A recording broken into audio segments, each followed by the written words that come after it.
Assalamualaikum warahmatullahi wabarakatuh. Hamdan wa syukran lillah. La haula wa la quwata illa billah. Kaum muslimin dimanapun Anda berada, kita pasti pernah membaca kitab Arab Gundul, tapi ketika kita bertemu dengan jumlah isminya, kita kebingungan ini mubtadanya yang mana, lalu kemudian khobarnya yang mana. Kalau kita salah menentukan mubtada dan khobar, maka kesalahan ini amat fatal karena bisa merubah arti daripada kalimat itu sendiri. Di video ini kita akan sama-sama belajar bagaimana cara menentukan mubtada dan khobar dengan cepat dan benar. Bahkan cocok untuk kita pemula.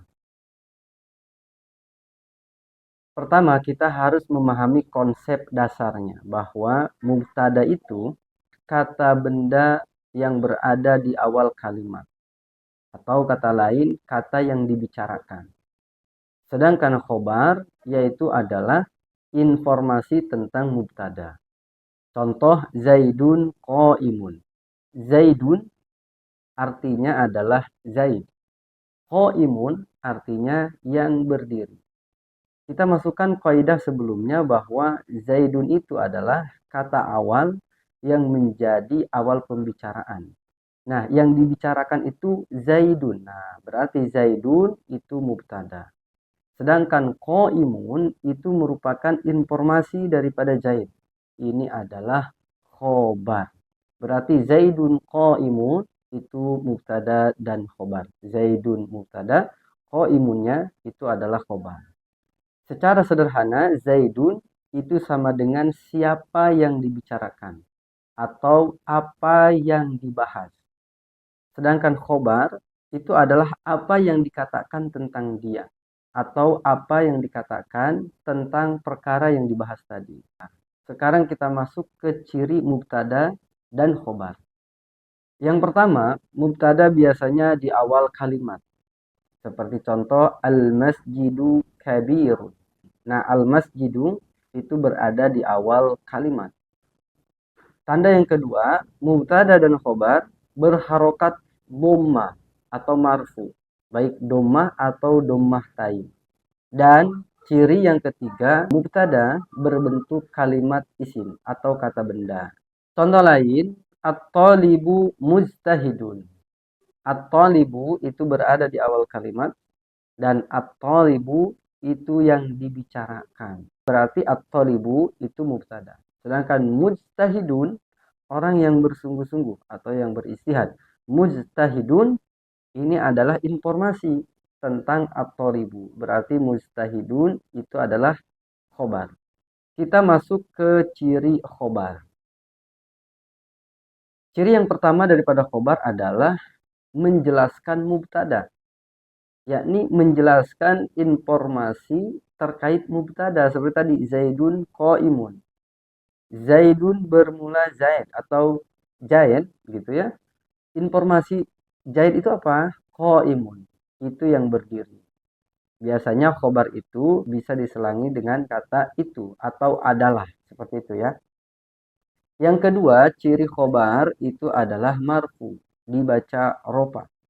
Dan yang ketiga, khobar bisa berupa satu kata, bisa berupa kalimat. Ketiga, bisa terbentuk daripada sibeh jumlah. Sibeh jumlah itu adalah yang menyerupai terhadap jumlah. Contoh khobar yang terbuat daripada satu kata.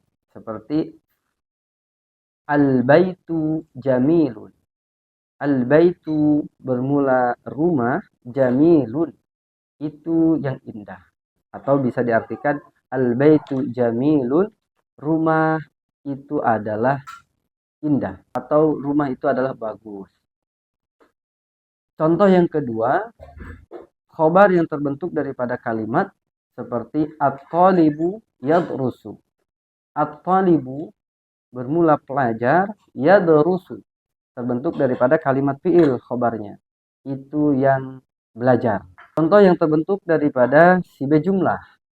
Seperti al-kitabu fil maktab. Seperti itu. Jadi kita jangan kaget bahwa khobar itu tidak hanya terbentuk daripada satu kata.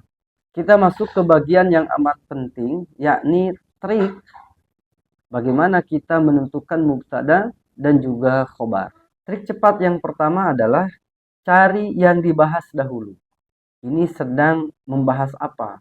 Kita tanyakan kepada diri kita sendiri. Ini konteksnya sedang membahas apa? Tanya kepada diri kita, kalimat ini lagi ngomongin apa? Seperti itu. Seperti contoh, at-talibu najihun. Nah, at-talibu itu yang dibahas atau yang dibicarakan. Berarti at-talibu itu adalah mubtada. Cara cepat yang kedua adalah selangi kata adalah atau itu. Karena di antara mubtada dan khobar itu dapat diselangi dengan kata adalah. Seperti Zaidun alimun. Zaid adalah orang alim. Nah, ketika bisa diselangi dengan kata adalah atau itu, berarti Zaidun kata sebelumnya, sebelum adalah, dan kata setelah adalah itu adalah khobar. Kata sebelumnya mubtada dan kata setelah adalah khobar. Dan cara cepat yang ketiga yaitu adalah kita cek harokat kalimat tersebut. Biasanya mubtada dan khobar keduanya dibaca marfu atau yang sering muncul itu dibaca doma bagi pemula. Cuman kita harus catat bahwa marfu atau rofa tidak hanya berharokat doma. Kembali lagi kepada tergantung kalimat apa. Untuk menentukan kata tersebut kalimat apa, bisa lihat ke video-video sebelumnya. Dan yang keempat, jangan tertipu dengan posisi. Terkadang khobar itu biasanya di akhir. Tapi terkadang khobar bisa saja didahulukan. Dan kita sekarang coba latihan. Contoh yang pertama, al-jawu jamilun. Mana mubtada dan khobar. Silahkan ketik di kolom komentar. Kemudian al-waladu fil baiti. Mana mubtada dan mana khobarnya. Silahkan tulis di kolom komentar. Contoh latihan yang ketiga, fil fasli talibun. Nah, silahkan tulis di kolom komentar mana mubtada dan mana khobarnya. Jadi kesimpulannya adalah mubtada yaitu yang dibahas, khobar penjelas, mubtada dan khobar atau keduanya dibaca marfu.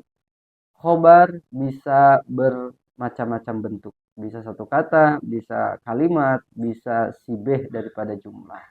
Kalau video ini bermanfaat, silahkan tinggalkan jejak, komentar, atau di like. Dan dukung channel ini dengan mensubscribe. Semoga bermanfaat. Wabillahi taufiq wal hidayah. Wassalamualaikum warahmatullahi wabarakatuh.